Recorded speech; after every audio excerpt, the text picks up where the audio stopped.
At the core of left-wing thought is a denial of painful realities, the denial of what the French call les faits de la vie, facts of life. Conservatives, on the other hand, are all too aware of the painful realities of life and base many of their positions on them. One example of this left-right difference is the differing attitudes toward human nature and responsibility for evil. When liberals blame violent crime on poverty, one reason they do is that ever since the Enlightenment, the left has posited that human nature is good. So then, when people do bad things to other people, the left argues that some outside forces, usually poverty, and in the case of non-white criminals, racism, are responsible, not human nature. Why? Because people on the left find it too painful to look reality in the eye and acknowledge that human nature is deeply flawed. Another fact of life that the left finds too painful to acknowledge is the existence of profound differences between men and women. There is no other explanation for the denial of what has been obvious to every previous generation in history, that men and women are inherently different. This denial is certainly not the result of scientific inquiry. The more science learns about the male brain and the female brain, not to mention male and female hormones, the more it confirms important built-in differences between the sexes. Yet many people, influenced by left-wing thought, believe that girls are as happy to play with trucks as are boys, and boys are as happy to play with dolls and tea sets as are girls. Why do they believe such silliness? Because acknowledging many of those differences is painful. For example, feminists and others on the left do not want to acknowledge that men are far more capable of having emotionally meaningless sex than women.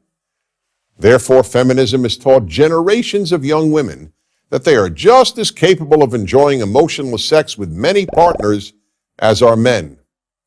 The fact is that the great majority of women are deeply dissatisfied with the hookup culture and yearn to bond with a man, even more than they yearn for professional success.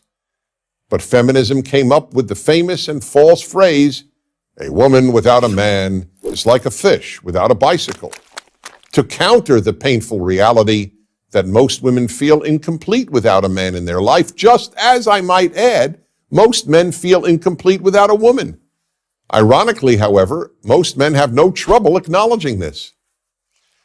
This is what the notion of political incorrectness is all about. The very definition of politically incorrect is a truth that people on the left find too painful to acknowledge and therefore do not want expressed. To cite yet another example, why are many young black males in prison? The reason is too painful for the left to acknowledge, and therefore it is politically incorrect to say it. Young black males commit a disproportionate amount of violent crime. And why are there speech codes on virtually all college campuses? Because the left doesn't want to hear facts or opinions that cause them pain. That's why the left developed what it calls trigger warnings. A trigger warning, as defined by the Oxford Dictionary, is, quote, a statement at the start of a piece of writing, video, etc., alerting the reader or viewer to the fact that it contains potentially distressing material, unquote. That's why the left constantly speaks about being made uncomfortable and about feeling offended. Being made uncomfortable or feeling offended is, after all, painful. Take the left-wing bumper sticker idea, war is not the answer. The painful truth is that war is often the only answer to great evil. Nazi death camps were liberated by soldiers fighting a war, not by peace activists or by peaceful dialogue with the German regime. But having to acknowledge the moral necessity of war is too painful a truth for many on the left. One might say that leftism appeals to those who wish to remain innocent. Growing up and facing the fact that life is messy, difficult, and painful is increasingly a conservative point of view. I'm Dennis Prager.